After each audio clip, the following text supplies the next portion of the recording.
my name is Maryse Chartrand. I'm a glass artist, and you're listening to CIDI 99.1.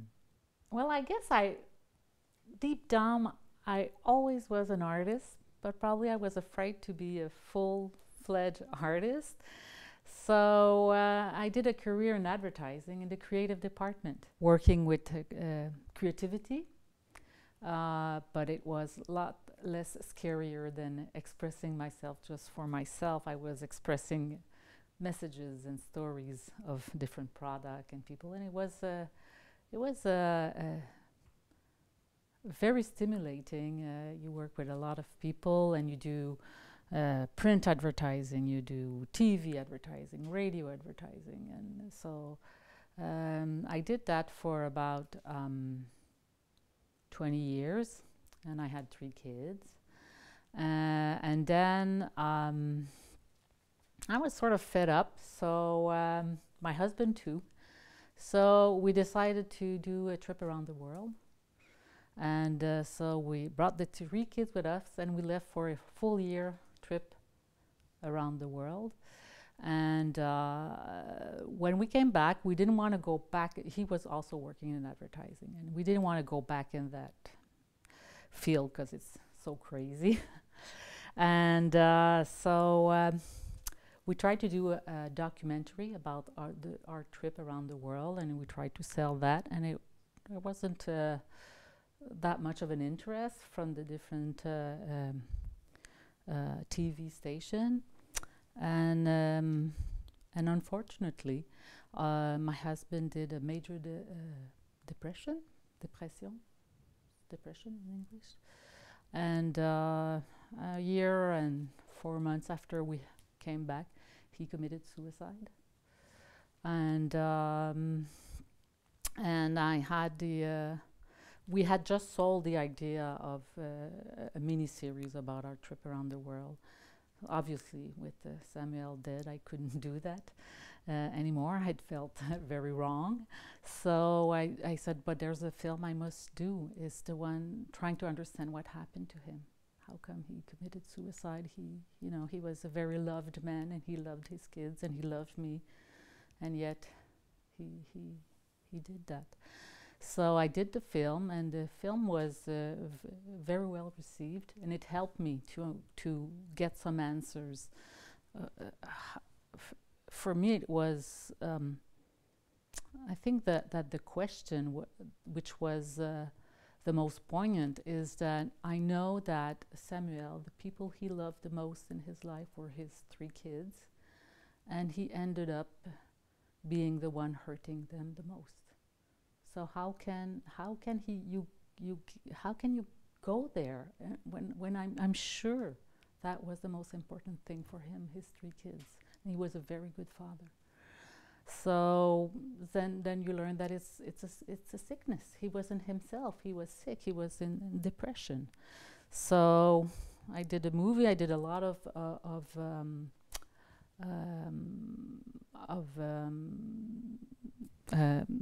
not interviews, but des conférences about that, and then 2.5 years after his death, I met François, with whom I'm with since, and he's the father of the best friend of Felix, my son. So, and his wife had died too, and we met. We didn't know each other, and it was a good food. And then I was still working in advertising, and actually I was working in documentary film because I did the documentary on trying to understand what happened to Samuel, which in English was, the title of the film was With and Without You.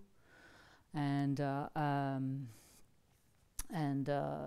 we were discussing, and I was saying to François, are there dreams that you didn't realize, right? And he said, no, I did pretty much what I wanted. How about you? I said, well, you know what? There's a dream. Like, my biggest dream was to have kids. I wanted to be a mother, and I wanted to have a great relationship. And I had that. Unfortunately, my husband died, but I had a new great relationship with 2 extra kids. And I said, I did this class of glass blowing for a weekend. It was an introduction to glass blowing. And I thought it was like extreme art. I thought it was wonderful. And I said, you know what? It's very technical and very difficult. If I want to get somewhere with it, I would have to go for the full program. The full 3-year program is Cégep level. And so he says, well, our 2 sons are doing their inscription for Cégep, and you still have 2 days. Go ahead, do it. I said, no, I can't do it. Why not? Because I'm too old, because I'll have to stop working, because, you know, I had 100 reasons why it was completely farfelu to go back studying. And he said, well, no, I have your back. Do it. Don't leave that unspoken for. Like, go see if you like it. And if you don't like it, well, you just can quit and go back to documentary filmmaking. So I said, fine. So I went. I first did my inscription, and then I received that I was accepted, and I started. That was I started the class in 2010.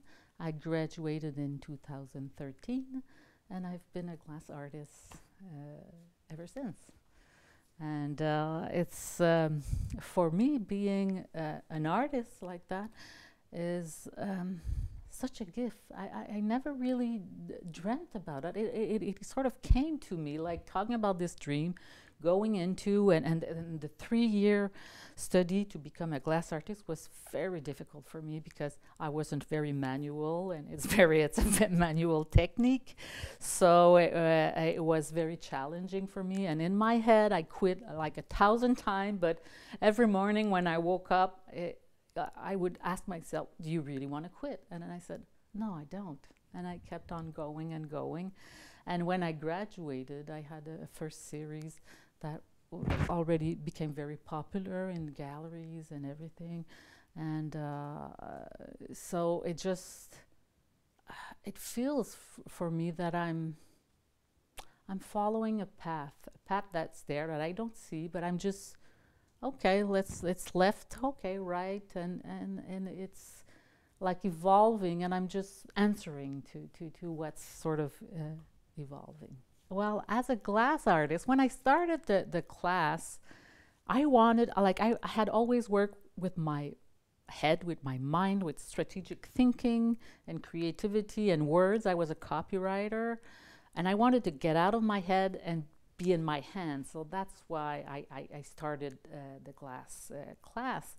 But I'm not that good technically, but I realized that what I really liked more than the technical aspect was the exploration of this wonderful material. Glass is fascinating, and I feel more as an explorer than an artist. I'm doing tests, and then something comes up, and oh, look at that! Look at the color. It's so brilliant. How can I accentuate this? How can I put this on a pedestal, or, you know? So I'm always, it's so always, my process is driven by glass, and it's driven by the quality of glass. Glass is liquid. It's a very solid liquid, but it's a liquid, so it can move in beautiful way. So in a lot of my series, I exploit that movement, the fluidity of the glass. It's transparent. So I have a lot of series where there seems to be floating. I have a floating series where there are some movement that is floating in clear glass. And also glass has a lot of personality with the different colors. They react together with one another and creates wonderful texture. I'm not painting. I'm just observing what happens, and then I recreate it. And also glass, like this latest series, the Les Bicolores, is a material that can reproduce some sparkling color, really, really tasty colors. So I'm exploiting that in that series. How can I really get your attention to see that red that is so red? and that orange. And glass is the material, the particularity of this material. The red that you see in, let's say in Les Bicolores, it will be the same red in 10, 20, 1,000 years. It won't change. So, so I think that's a beautiful quality of glass. And in this series, this is what I'm putting sort of forward. So it's really, it's the glass that drives my creative process, and it's the things that gets me into awe. Like when I look at that color, wow, what a sparkling color. So that feeling, that wow feeling of the different qualities of glass, this is what I want to put forward. And in my process, first I start exploring when there's something that gets my attention, like in this series it was the color. So then I get into, okay, how can the whole process is, how can I bring this really, really upfront, that it's very clear, my intention here is the color. The first thing you said when you saw this, oh wow, like all the colors. So it worked. That's exactly the reaction I want. And so that's why, like in this series, this is matte color, and it's sort of very pastel, because the contrast is even bigger, and it brings your attention to that color. So in all the series, it's always the same thing. There's something that that puts me in awe, and I'm going to take away everything that distracts from it and put in what focuses on what I find is sort of amazing in glass. What my art is about. That's sometimes I wonder what it's about. I think it's about glass, but what about glass that really, really captivates me and motivates me? And I think it's a feeling. My art is about a feeling, and the feeling is a feeling of wonder. Like when you go, oh, when it stops you and oh, look at that, it looks like it's floating, or look at that color, or look at that movement, it's so fluid. And if, because when I see these things, I'm sort of going to that feeling of a wonder of, oh wow, this is cool, right? When I see a reaction of glass that I think, oh, this is cool, then I'm going to focus on that. And what I would love to is if people find it cool too, like have the same reaction I had toward that specific. So it's a feeling, and the feeling is a feeling of, oh, when you're 4 or 5 and you find everything amazing, right? Like oil on the pavement that has all these colors, and wow, it's so cool, right? That feeling you have as a kid. I think that's the thing that I want to focus on a lot of my series. What brought me to glass is when I noticed I had a little collection of paperweights. I'm not the type of person that collect things, but then I realized, look at that, I have a collection. I bought little paperweights and little glass, and I realized, oh, this material really amazes me, and I like to, like in a paperweight, when you look in some paperweight, you can sort of, there's a whole universe, and you can sort of lose yourself in that, and I love that.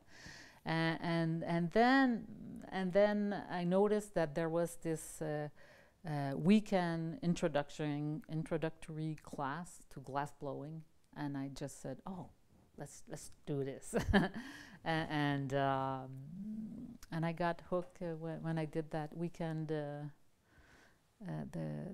weekend of introductory to glass.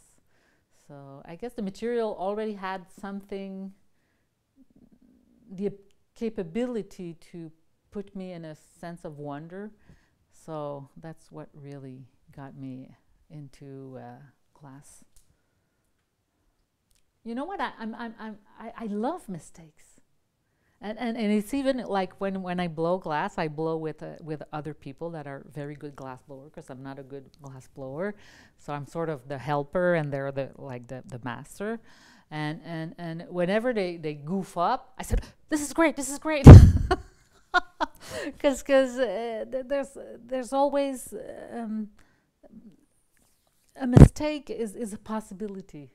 Right? If you repeat the same thing, you're going to get the same result and you're not evolving. But a mistake makes you evolve. So I love mistakes. And I'm never, sometimes glass artists are upset if, like there's been a bad day or not me. No, never, ever. Because a bad day always had seeds of something else into it. Well, my inspiration is the material. My inspiration is glass. If somebody is interested in getting into glass, I would recommend that they go at Espace Vert, which is a terrific school. This is where I did the 3-year study of glass. There's amazing teachers, because they're all teachers that are artists, and it's really like a shop mentality. Everybody helps everybody. Like when I go blowing glass today, I'm an artist. I graduated 7 years ago, but I still go back at school to blow my glass. So there's a student looking at what I do, and I look at what they do, and it's a family. It's a great community. So Espace Vert is really what I would recommend. Go look it up at Espace Vert. There are some weekend classes about glass blowing, cold work, all the techniques. They teach all the technique, and they have introductory classes like a weekend. And if you want to go further, then go for the 3-year. The advice is if glass amazes you and you wanna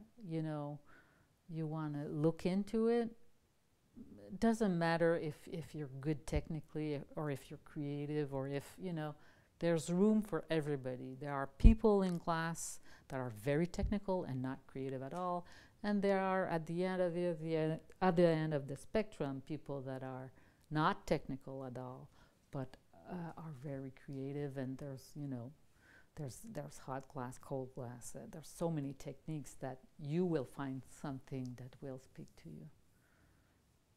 Besides the qualities of glass that I really like, the transparency, the movement, and the colors, and the reaction of the different frit, what is really cool about glass is that it's a material that you can work in very many ways.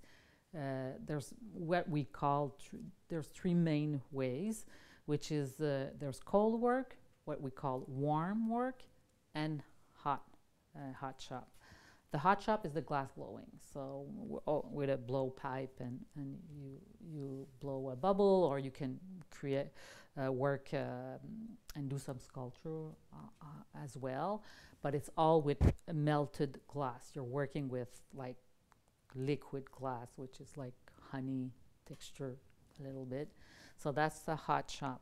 The warm shop is where you put solid glass in an oven, bring the oven up, it melts, and it will, if you put a mold, it will, take the shape of the mold. So it's more like you're not working with the glass when it's melted.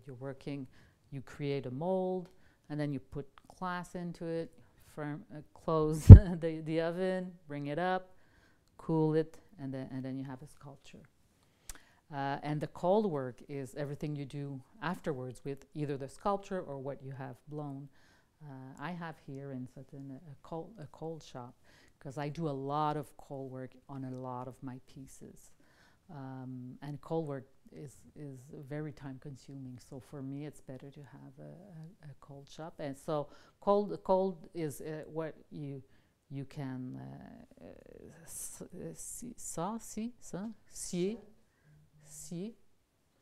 saw. You can cold work is you can saw the glass, repolish it, shape it, all with when it's cold. A little bit like you would work wood, but it's with a saw, and it's with a diamond disc, because glass is so solid that to cut it or to polish it, you need like diamond, which is harder than glass.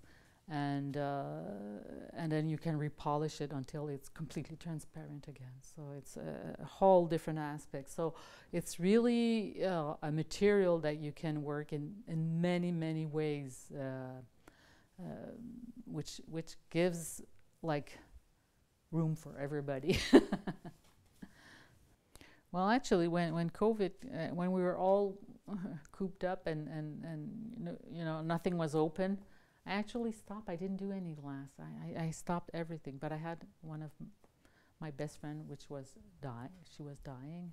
So I was very affected by that, even more than the COVID. So I said, okay, I'm going to take a break. So I actually took a break, which was really good because now I'm getting back into it, and it's good. I have sort of like when I graduated. Since like galleries were already interested in in what I was doing, I did a lot of production, and I was working like 7 days a week, and for a few years. And then with COVID and my friend dying, I stopped everything. Like I didn't want to go to in the shop, and now I'm back full ahead. So. It impacted me. It made me stop. It made me stop, which was a good thing. Yeah. There are some days where I can see I'm not in the right mood. So I will do something that is very simple to do, very technical, that doesn't require any creativity, and it's easy to do. And that usually, sort of helps me. Or I don't do anything. I go outside and I do something completely different, and I wait, for to be in better disposition to work, especially creativity. And I find that it's really like a wave. Like like right now, I'm really into all these colors and the les bicolores, which is 2 color, and I get like really enthusiastic about it, and I try. I do many tests, and then I focus on what what is my intention, and it's really intense. And I put a lot of hours, but it doesn't bother me because I'm completely motivated with what's happening. And then once that is done, usually, whoops, I will have sort of a slump where I do more little stuff, finished pieces and things that are less creative until the next wave comes, where I get again in more the creative spirit. I have a website with all my different series, but the bicolore is not there yet, but it will be there. And my website is Maryse, my first name with the first letter of my last name, maryse.com. I'm also on Instagram. Maryse Chartrand, yeah, it's Maryse Chartrand, and you can. The best way to see my work is to come at my shop. This is where I have the most pieces, because in gallery I just sell the higher end pieces, and if you want like a gift, something smaller, I sell that directly from here, from my shop, and you just call me and you drop by, and and we see if something pleases you. What's coming up, which is very exciting, there's a program which is called the 1%, which is any government funded building, like school, hospital, or CIDI, whatever, that are being built. They have to keep 1% of the budget to have artwork. And you can be part of this, group of artists that can be asked to present something. And I'm in that. It's been like just 2 years. I'm in that group, and I'm doing my first public art this summer, and it's in a primary school. And it's going to be 80 pieces that I will be floating in the air, small pieces that open up more and more. And so that's very exciting. That's a complete new way for me to think. I've always thought of, you know, unique pieces that were like a bowl or a sculpture. Now it's a multitude of pieces that create a bigger piece, and that's, you know, like huge. So that's very exciting. So that's what's coming up for me, starting to do pieces that are more public art.